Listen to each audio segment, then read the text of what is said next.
DC here. Hi guys and gals. Well, I hope you are well. And it is Monday.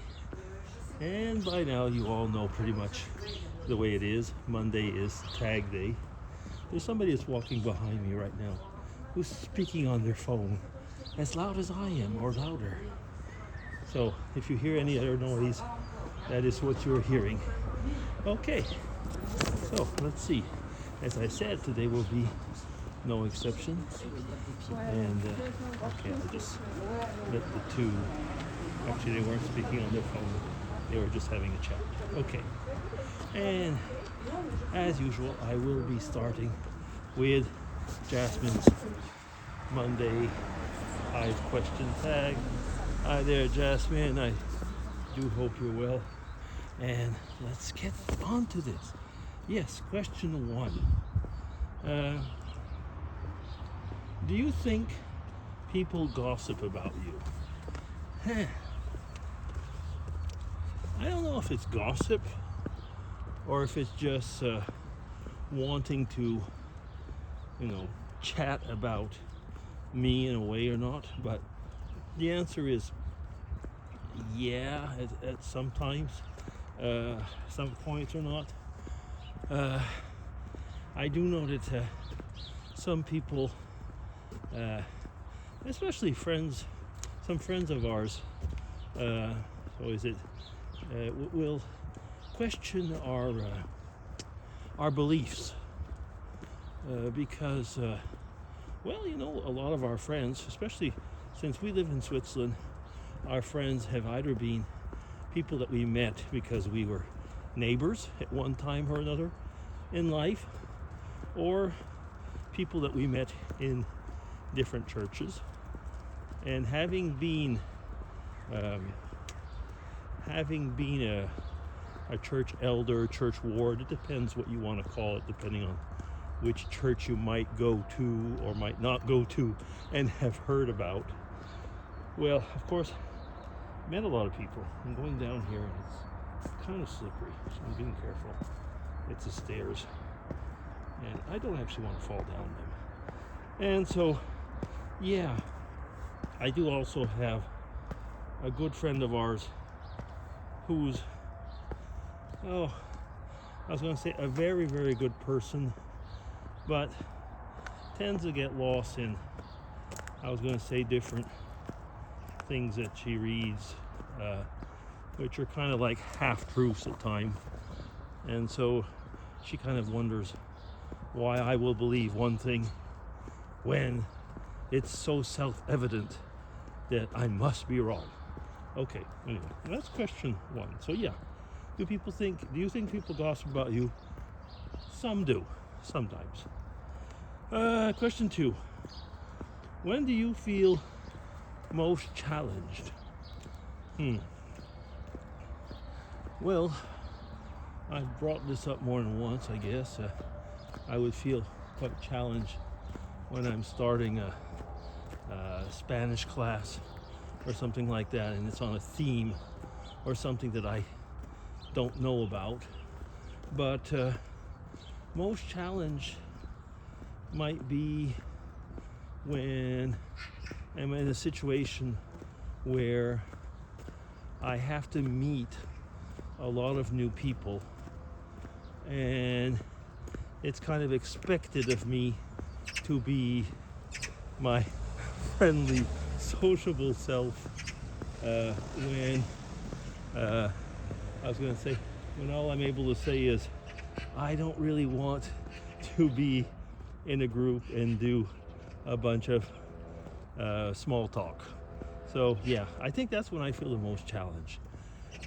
Being in a group where I basically have to or expected to do small talk. Like I've often said before in this tag and others, I have no problems speaking in front of a group, taking part in a discussion, things like that, theme-based, could we say?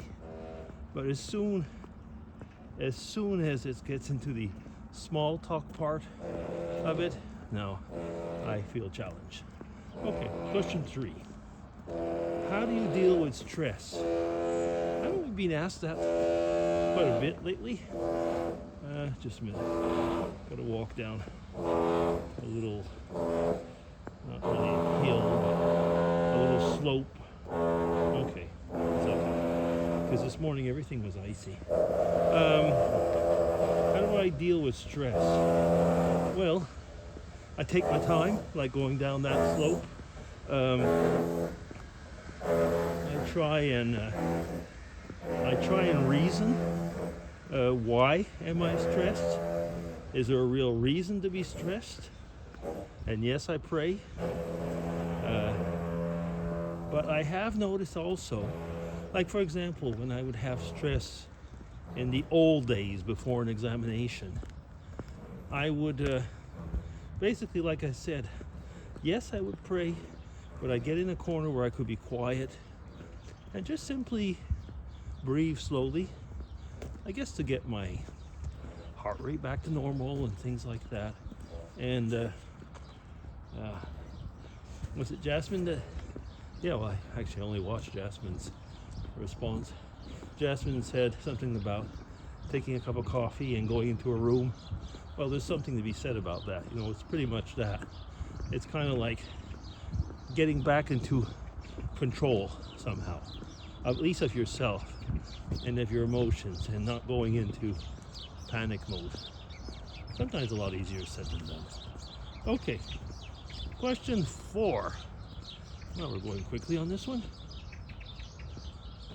Question 4. What is the most love you ever felt outside of your own family? Well, okay, so once it's outside of the family, I would say, well, when I was in between 2 employments, I had a friend of mine who said, I want to bring you out for an outing, and it's all on me because you've done a lot for me, and now it's my turn to do something for you. And we had a lovely outing, and basically in a situation like that, the person is showing love for you. It might be tinged with gratitude, but it is nevertheless it's a lot of love for you. Now, outside of the family, where I have felt it a few times, were in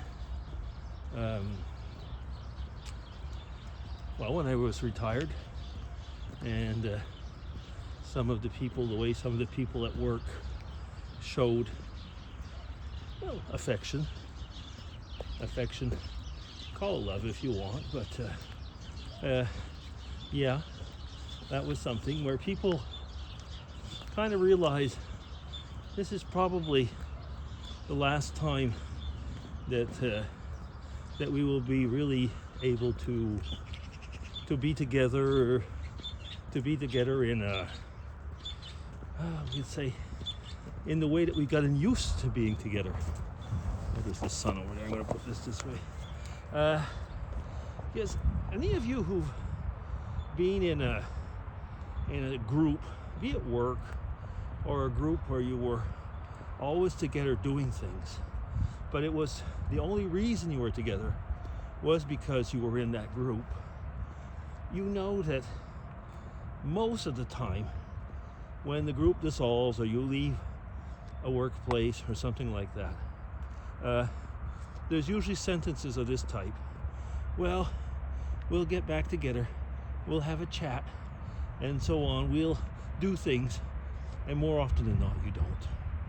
So you kind of know that when you say goodbye, it's probably it for most of the people, and people that you fondly cared for, and yet for some strange reason, it's over. Okay. What question was that? Okay, now I'm at question 5. Have you ever gotten totally lost in my thoughts or in my person? Actually, the answer to that is both.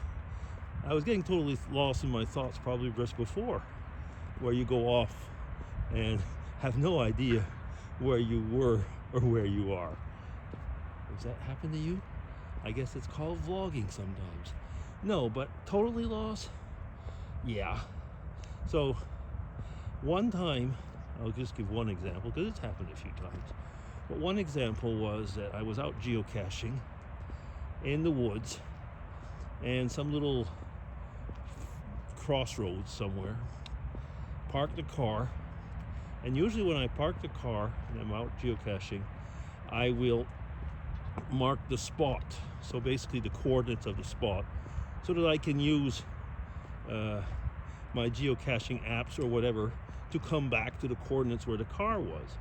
Well, excuse me, for some reason I put in the wrong coordinates, so I didn't have the coordinates anymore of where the car was, and my battery was going out on, and usually I bring a charger, an external, power charger or something for the phone, or because I use the phone, but I had forgotten, and I was really looking.